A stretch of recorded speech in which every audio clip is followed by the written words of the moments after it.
August the 3rd. Today we're praying for David and Laurel, Nathan, and Jacob. I want to mention to you that David will be preaching 3 different times at 2 different locations during the month of August. We want to pray for that. Also, to remind you to be praying for the school board meeting at Bath County tonight, 7 o'clock in the high school auditorium.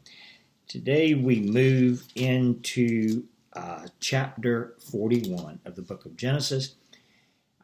As I talked about Sunday, as we looked at chapter 39, we have seen God's sovereign hand moving throughout the book of Genesis as he has used individuals to move towards the fulfillment of his plan to ultimately bring the Messiah into the world, the Lord Jesus Christ.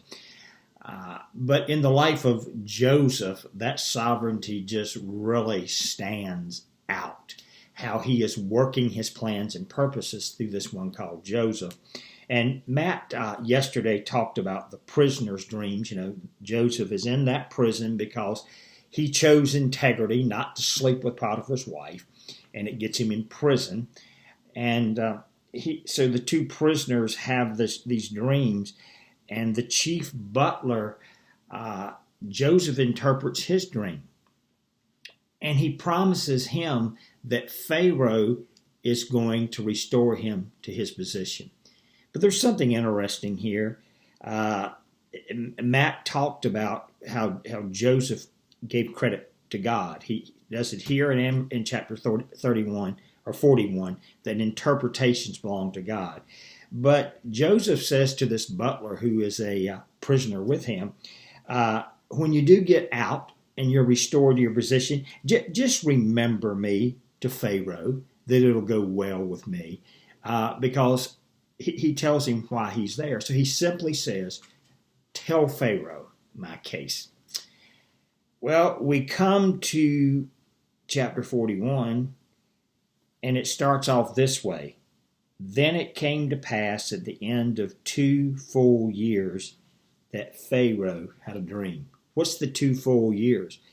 I think it goes back to the time that the butler had the dream and he's restored. Joseph in the beginning was kind of a spoiled brat. He's a tattletale. We see signs, though, of how Joseph has matured. He certainly, over many things, had an opportunity to become bitter. But he could have sat there in that prison cell for those 2 years being angry at that butler. But apparently he wasn't, because he must have kept his relationship intact with the Lord, because when the time comes for him to appear before Pharaoh, he's able to interpret the dream because his relationship has stayed right. And there's a valuable lesson to be taught. All of us, me. We've got to guard our hearts above everything else, that bitterness does not come in, a root of bitterness. We're going to be done wrong in this world, and there's going to be injustices in this world. And again, Joseph is not treated fairly. Why didn't that butler remember him? But we find out then that Pharaoh has this dream, and none of the magicians or the wise men are able to interpret this dream of Pharaoh's. And suddenly the butler says, I remember my fault. When I was in the prison, Pharaoh, because you put me there, there was a Hebrew there who could interpret dreams. And he told me that I was going to be restored to you, and that is what has happened. Now, Pharaoh, we don't know how long it has been, but Joseph was 17 when this all started. He's 30 when he is put in this place of power. So this has been a 13-year journey. He has certainly spent a long time in this dungeon. And suddenly in verse 14 of 41, then Pharaoh sent and called Joseph, and they brought him quickly out of the dungeon, shaved, changed his clothes, and he came to Pharaoh. Look at how quickly God suddenly moves. When Joseph got up that morning, we'd have no reason to think that he knew that this day would be any different than any other day. He's been in that dungeon. But lo and behold, the door opens. They tell Joseph, we need to get you cleaned up, shaved, bathed, put on clean clothes. Pharaoh wants to see you. And so there he goes to stand before Pharaoh, and he will never go back to jail again. He interprets, well, Pharaoh says, I understand you can interpret dreams.